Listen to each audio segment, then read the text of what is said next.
আমরা তো সবসময় ইমিউনিটি বাড়ানোর কথা ভাবি, তাই না? বাচ্চাদের ইমিউনিটি কী করে বাড়বে, কী করে ভালো হবে, এবং কিছু খাদ্যোপাদান বা কিছু খাবারের নাম খুঁজি যেগুলো বাচ্চাদেরকে দিলে ওদের রোগ প্রতিরোধ ক্ষমতা বা ইমিউনিটি বাড়তে পারবে।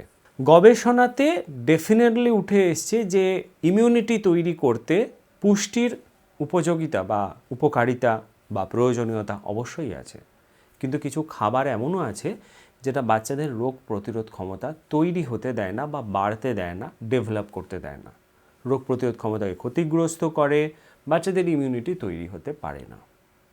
জানলে অবাক লাগবে, গবেষণায় এটাও উঠে এসছে এই যে বাচ্চাদের বারবার ঠান্ডা লাগা, সর্দি, কাশি, এর পেছনে ওয়ান অফ দ্য রিজন পেটের সমস্যা। এই যে খাবারের কথাগুলো বলছি যেগুলো বাচ্চাদের ইমিউনিটিকে নষ্ট করে দেয় বা তৈরি হতে দেয় না, এগুলো কিন্তু মন গড়া নয়, এগুলো প্রত্যেকটা গবেষণায় উঠে এসেছে। দেখুন, WHO, ইউনিসেফ, IAP, AAP বলছে তাদের যে সমস্ত উপস্থাপনার রিপোর্ট এগুলো যদি পড়েন তাহলে দেখবেন বলছে ইমিউনিটি 5টা জিনিসের কম্বিনেশনে বা 5টা প্র্যাকটিস থেকে তৈরি হয়। ভালো খাবার, ভালো ঘুম, সানলাইট, অ্যাক্টিভিটি আর কন্ট্রোলড এক্সপোজার। কন্ট্রোলড এক্সপোজার মানে বেসিক্যালি ভ্যাকসিনটাই বলছে। কন্ট্রোলড এক্সপোজার মানে কিছু ভাইরাস ব্যাকটেরিয়ার সংস্পর্শে আমাদের রোগ প্রতিরোধ ক্ষমতা আসে এবং রোগ প্রতিরোধ ক্ষমতা কী করে কাজ করবে সেটা শিখে যায়, সেটাকে কন্ট্রোলড এক্সপোজার বলা হয়। এই যে তৈরি হওয়া রোগ প্রতিরোধ ক্ষমতা তৈরি হওয়া, সেটা কিন্তু একদিন, এক মাস, এক বছরে হয় না, বেশ কিছুটা সময় লাগে, তবে গিয়ে রোগ প্রতিরোধ ক্ষমতা আস্তে আস্তে ডেভেলপ করে। আর কিছু খাবার সেই প্রসেসটাতে বাধা হয়ে দাঁড়ায় বা সেই প্রসেসটাকে ক্ষতি করে। এই খাবারগুলোর নাম আমরা জানব এবং কি কি ক্ষতি করে সেটাও আমরা জানব। তাহলে আমাদের বাচ্চাদের ফুড সিলেকশনের ক্ষেত্রে সেগুলোকে মাথায় রেখে আমরা সেইভাবে ফুড সিলেকশন করতে পারবো বা ওদেরকে খাবারটা দিতে পারবো যাতে ওদের রোগ প্রতিরোধ ক্ষমতা ক্ষতিগ্রস্ত না হয়। এই খাদ্য তালিকায় প্রথমেই যেটা আসছে সেটা হচ্ছে ultra processed food. Chips, Kurkure, biscuit, instant noodles, এগুলো দেখতে খুব ইনোসেন্ট, খুব হেল্প করে আমাদের সময় বাঁচাতে, বাচ্চাদের স্ন্যাক্স বা মাঞ্চিংয়ে খুব কাজে লাগে, কিন্তু এগুলো বাচ্চাদের শরীরে বেশ কিছু ক্ষতি করে।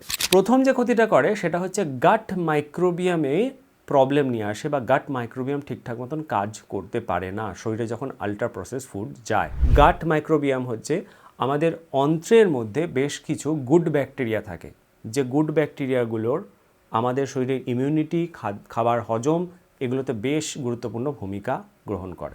আল্ট্রা প্রসেস ফুড গিয়ে এই গাট মাইক্রোবিয়ামে যখন প্রবলেম নিয়ে আসছে, তখন ইমিউন সেল বা আমাদের শরীরের রোগ প্রতিরোধ ক্ষমতার জন্য যে কোষগুলো দায়ী সেগুলোকে অ্যাক্টিভ হতে দেয় না, অ্যাক্টিভেশনের প্রবলেম হয়, যার জন্য বাচ্চারা বারবার অসুস্থ হয়। দ্বিতীয়ত, আল্ট্রা প্রসেস ফুডের জন্য বাচ্চাদের শরীরে আয়রন এবং জিঙ্কের অ্যাবজর্পশন কমে যায়, যার কারণে বাচ্চারা বারবার ইনফেক্টেড হয়, ক্ষতিগ্রস্ত হয়, রোগ প্রতিরোধ ক্ষমতা ঠিকঠাক কাজ করতে পারে না। আর তৃতীয়ত, এই ultra processed food low grade inflammation তৈরি করে, যার জন্য বাচ্চাদের মধ্যে এনার্জির অভাব দেখা যায়, গ্রোথ অ্যান্ড ডেভেলপমেন্ট একটা স্ট্যাগ হয়ে যায় বা স্থির হয়ে যায়, ঠিকঠাক গ্রোথ অ্যান্ড ডেভেলপমেন্ট হয় না এবং ব্রেন ফাংশন প্রপারলি করতে পারে না।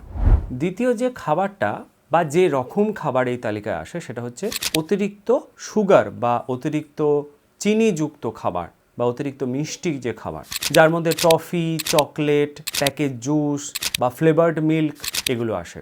গবেষণা বলছে যে বাচ্চাদের শরীরে যখন অতিরিক্ত সুগার যায় তখন WBC বা হোয়াইট ব্লাড সেল, যেটা কিনা আমাদের শরীরে রোগ জীবাণু ঢোকে তাহলে সেটাকে ধ্বংস করে, সেটার কাজ 40% কমে যায়, যার ফলে বারবার শরীর খারাপ হওয়া, অসুস্থ হওয়া, ইনফেক্টেড হওয়ার প্রবণতা বেড়ে যায়। স্বাভাবিকভাবে আমাদের শরীরে যে রোগ জীবাণুগুলো ঢুকছে সেগুলো যখন কম ধ্বংস হচ্ছে সেগুলো আমাদের শরীরের উপরে প্রভাব বিস্তার করছে, যার জন্যই বাচ্চাদের মধ্যে বারে বারে ঠান্ডা লাগা বা অসুস্থ হওয়ার প্রবণতাটা অনেক বেশি বেড়ে যায়। 3 নম্বর যে রকমের খাবারগুলো রোগ প্রতিরোধ ক্ষমতার বিরুদ্ধে আঘাত হানে সেটা হচ্ছে ঠান্ডা রেফ্রিজারেটেড খাবার, মানে ফ্রিজজাত যে খাবারগুলো, এগুলো বিশেষ করে শীতকালে সমস্যা তৈরি করে। দেখা যায় যে ফ্রিজজাত দই বা আইসক্রিম বা ঠান্ডা দুধ, এগুলো সমস্যা তৈরি করে। কিভাবে সমস্যা তৈরি করে?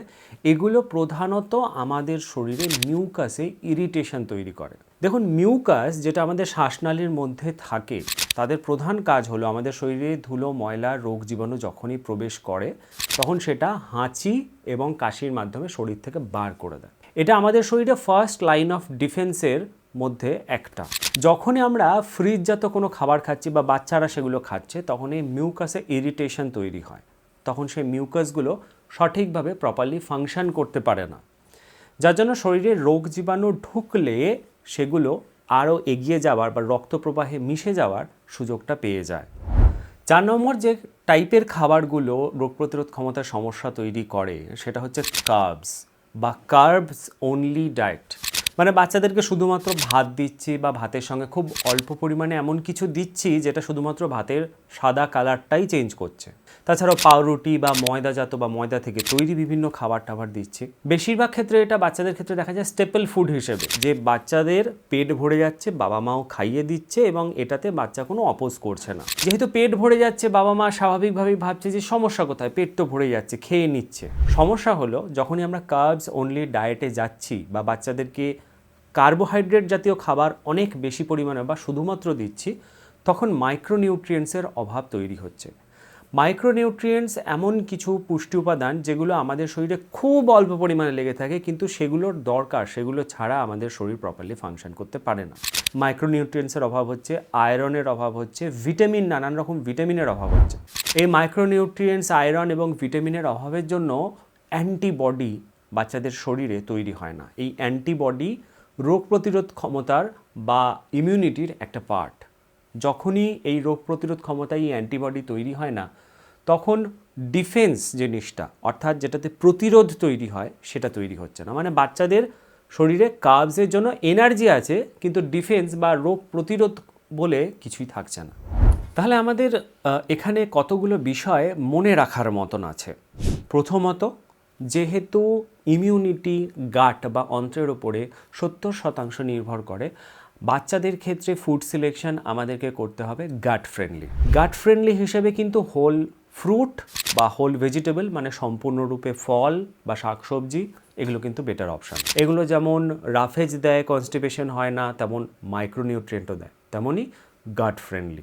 একটা কথা মনে রাখবেন, প্যাকেজড যে ফ্রুট জুসগুলো পাওয়া যায় সেগুলো কিন্তু সুগার স্পাইক করে, সেগুলো কিন্তু গাট ফ্রেন্ডলি নয়। দ্বিতীয় হচ্ছে, বাচ্চাদের 2 বছর অবধি অ্যাডেড সুগারওয়ালা খাবার দেবেন না বা খাবারে আলাদা করে সুগার বা চিনি সংযোজন করবেন না। 2 বছর পরে গিয়ে যদি মনে হয়, আপনি গুড় বা জ্যাগারির ব্যবহার করতে পারেন। 3 নম্বর বিষয় হচ্ছে, বাচ্চাদেরকে 1 বছর অবধি সল্ট দেওয়া উচিত নয়। তারপরে গিয়ে খাবারের স্বাদ অনুযায়ী প্রয়োজন হলে আপনি দিতে পারেন। এটা যেমন দেখলেন যে শরীরে সোডিয়ামের পরিমাণ বাড়িয়ে দিচ্ছে, তেমন কিডনির ওপরও প্রেশার তৈরি করে। 4 নম্বর বিষয় হলো যে বাচ্চাদেরকে গরুর দুধ না দেওয়াই ভালো, কারণ গরুর দুধ খাঁটি এখন পাওয়া যায় না। আর গরুর দুধের প্রোডাকশানটা বাড়ানোর জন্য কিছু সিনথেটিক হরমোন ব্যবহার করা হয়, যেটা গরুর দুধের মাধ্যমেই বাচ্চাদের শরীরে প্রবেশ করে এবং হরমোনাল ইমব্যালেন্স তৈরি করে দেয়। 5 নম্বর জিনিস হচ্ছে যে শীতকালে চেষ্টা করব বাচ্চাদেরকে ওয়ার্ম খাবার দেওয়ার, যাতে ওদের ন্যাচারাল যে প্রোটেকশন সেটা বজায় থাকে। এবং ফ্রাইড ফুড দেওয়া বন্ধ করব, কারণ এই ফ্রাইড ফুড ফ্রিকুয়েন্ট যে ইলনেস, বারে বারে যে শরীর খারাপ হওয়া, অসুস্থ হওয়া, সেটার একটা কারণ। এটা একটা এপিজেনেটিক প্যাটার্ন সেট করে দেয়, সেই জন্য ফ্রাইড ফুড আমরা অ্যাভয়েড করব। একটা কথা মাথায় অবশ্যই রাখবো, রিপিটেড কোল্ড এক্সপোজার, মানে ঠান্ডা জাতীয় খাবার, রেফ্রিজারেটেড খাবার যদি আমরা বেশি করে দিই, সেটা কিন্তু আপার রেসপিরেটরি ট্র্যাক ইনফেকশন তৈরি করতে পারে, সেই জন্য আমরা অ্যাভয়েড করব। এর সাথে এটাও মনে রাখার মতন বিষয় যে আমাদের ফুড ডাইভার্সিটি বজায় রাখতে হবে, কারণ ফুড ডাইভার্সিটিটাই গাট ডাইভার্সিটি বা গাট মাইক্রোবিয়ামের মধ্যে ডাইভার্সিটি নিয়ে আসবে। ফুড ডাইভার্সিটি সেই জন্য করার ক্ষেত্রে আমাদেরকে একই রকম খাবার দিলে হয় না, নতুন নতুন খাবার সংযোজন করতে হয়। যদি সেটাও সম্ভব না হয়, তাহলে খাবার বা ফুডের রোটেশন করাবো, যাতে ফুড ডাইভার্সিটি হয় এবং গাট ডাইভার্সিটি বজায় রাখে। এটা মনে রাখার মতন বিষয় যে বাচ্চাদের শরীরের রোগ প্রতিরোধ ক্ষমতার একটা বিশেষ পার্ট হলো অ্যান্টিবডি। অ্যান্টিবডি কিন্তু প্রোটিন ছাড়া তৈরি হতে পারে না, সেই জন্য বাচ্চাদের রেগুলার প্রোটিনের দরকার হয়, যেটা বেসিক্যালি ভালো মাছ এবং ডিম থেকে পাওয়া যেতে পারে। সেই জন্য বাচ্চাদেরকে ভালো মাছ, ডিম, মাংস মানে চিকেন এগুলো দেওয়ার চেষ্টা করব। অবশ্য করে এখানে সংযোজনীয় পয়েন্ট হচ্ছে গুড ফ্যাটস ছাড়া বাচ্চাদের শরীরে ভিটামিন এ এবং ডি শোষিত বা ইউটিলাইজ হয় না। সেই জন্য গুড ফ্যাটস যেমন ভালো মানের দেশি ঘিটা বাচ্চাদেরকে রেগুলার দেওয়া দরকার। আর অবশ্যই সেটা মাথায় রাখবেন, কোনো প্যাকেটের গায়ে হেলদি লেখা আছে মানে যে সেটা ইমিউনিটি ফ্রেন্ডলি সেটা কিন্তু নয়।